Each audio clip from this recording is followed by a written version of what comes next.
Et bonjour, déjà, Bonjour. professeur, je vous souhaite une très bonne année. Merci, très bonne année à vous aussi. On va commencer par ça parce qu'on a besoin de garder le moral et de bien commencer cette année 2022. Car les Français sont fatigués par cette pandémie. On a un chiffre, 57% disent être touchés par ce qu'on appelle la fatigue pandémique. De quoi s'agit-il ? C'est un petit peu de lassitude, hein. Le temps, on voit que là, il n'est pas trop mauvais, et les inquiétudes. Mais ce qu'il faut vraiment savoir, c'est qu'il n'y a pas de fatalité. On n'est pas condamné à aller mal en ce début d'année. J'ai vraiment envie de le dire. Ce que nous voyons, c'est que les plus fragiles, les plus isolés, ceux qui allaient mal avant le début de la pandémie, ceux-là sont particulièrement à risque. Je vois dans mon service les étudiants, les plus jeunes, qui ont des perspectives difficiles quant au marché de l'emploi. Vis-à-vis de cela, il faudra faire attention. Mais nous ne croyons pas atteints tous d'une sorte de syndrome qui obligerait à être complètement effondrés en ce début d'année. Alors, professeur, comment on fait la différence entre cette fatigue pandémique qui est bien normale, puisqu'on est usé, avec une vraie dépression ? Est-ce que vous êtes fâché par toutes les contraintes que vous impose la pandémie? Est-ce que vous auriez envie de faire d'autres choses? Est-ce que tout ce qu'on vous met comme restriction vous ennuie? Dans ce cas-là, c'est bon signe. Ah bon ? Ça veut dire que vous avez des envies. Ça veut dire que vous avez gardé des désirs et que vous êtes confronté à la frustration. L'autre chose, c'est est-ce que vous en voulez aux autres? Vous voyez, est-ce que vous vous dites finalement on m'impose des choses? Ça aussi, c'est plutôt bon signe. Ça veut dire que vous ne vous faites pas des reproches à vous-même. Donc vous voyez, les deux signes d'inquiétude, c'est quand on n'a plus envie, qu'on se dit finalement si on me maintient chez moi, pourquoi pas? Ça me va. Et quand on se met à se faire des reproches à soi-même.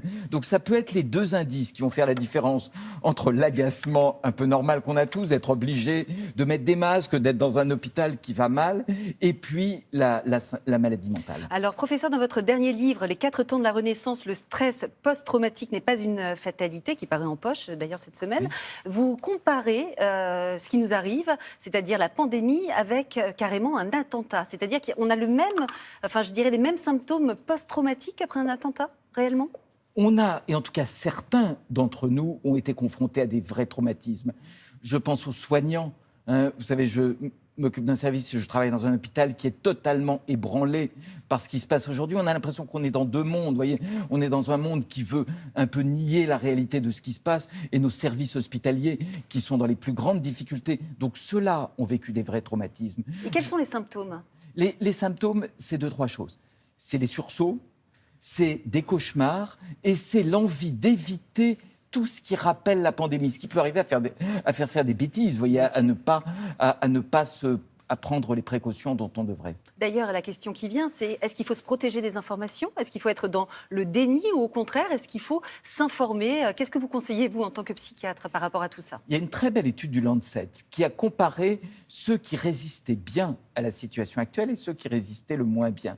Ceux qui résistent bien, c'est ceux peut-être qui regardent Télématin, vous voyez, qui sont capables d'entendre des informations, mais de ne pas entendre que des informations, de ne pas être bloqués en permanence face au pouvoir traumatique des images. Je pense aux enfants, vous voyez, laisser les enfants devant des informations plus catastrophiques et plus accablantes les unes que les autres, ça a probablement un effet traumatique. Ne pas se renseigner sur les récentes consignes sanitaires, c'est ce pas serait bon non aussi plus. absurde. Voilà. Alors, on a besoin de vos conseils maintenant pour sortir justement de cet état un peu, alors, à défaut d'être traumatique, en tout cas pas agréable, et avec les bonnes résolutions. Ce début d'année est fait pour ça.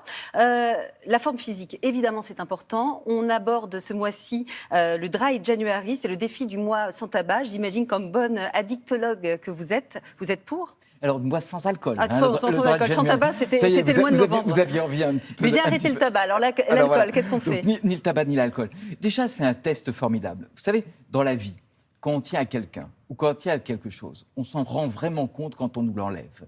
Donc, essayez de voir ce qui se passe quand on nous enlève l'alcool. Est-ce que c'est accessoire? Est-ce que c'est comme ce verre d'eau que je vais un petit peu écarter, puis finalement, ça ne va pas changer grand-chose? Ou est-ce que c'est quelque chose d'important? Donc, on va mesurer, en enlevant l'alcool, l'importance qu'a l'alcool dans notre vie. Et donc, vous nous engagez à le faire. Et je vais essayer. Et une autre chose qui est importante, c'est qu'on va arrêter pendant un mois de culpabiliser les non-buveurs. Vous savez, les apérozooms, ça nous a fait un mal fou.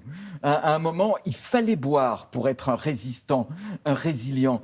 Quand vous allez dans une fête et que vous ne prenez pas d'alcool, vous devez vous justifier. Si vous êtes un peu ivre en fin de repas, vous avez moins à vous justifier. Donc on inverse ça pendant un mois, ça me paraît très bien. Alors, vous conseillez également quelque chose d'assez inédit, c'est la gratitude. Alors, comment on fait pour procéder à de la gratitude en ce début d'année? Oui, la gratitude, c'est chercher des motifs de dire merci. Vous voyez, on a toutes les raisons d'être fâché, on a toutes les raisons d'en vouloir, et on va de manière très active, vis-à-vis de sa femme, vis-à-vis de son mari, vis-à-vis de ses proches, chercher de la gratitude, voire même de la gratitude vis-à-vis de soi. Vous savez, on applaudissait les soignants au premier confinement. Je propose à mes patients un exercice qui est de s'auto-applaudir, chercher toutes les qualités que vous avez, parce que spontanément, on se souvient beaucoup plus de ses défauts, de ses échecs que de ses qualités. Alors, à part ce conseil, vous avez aussi comme conseil, je dirais, la nostalgie. Alors ça, c'est assez étonnant aussi. On se replonge dans le passé, ça nous fait vraiment du bien, ça? La nostalgie positive. Vous savez, mon livre et mes travaux, c'est d'essayer de se resynchroniser, de retrouver ces 4 temps. Donc, un présent qu'on va justement dégager un petit peu du passé, une nostalgie, mais positive, pas une nostalgie dépressive où on va espérer que tout soit comme avant la pandémie. Et puis un peu d'optimisme aussi sur le futur. Vous voyez, on va porter, en même temps que le masque, parce qu'on est obligé, nous, on y est particulièrement obligé, ce message est important, on va porter un masque optimiste. Vous voyez, c'est très différent d'un masque pessimiste, un masque optimiste. Et puis il y a un dernier temps moi, que j'invite à partager, qui est un très joli temps du français, qui est le gérondif.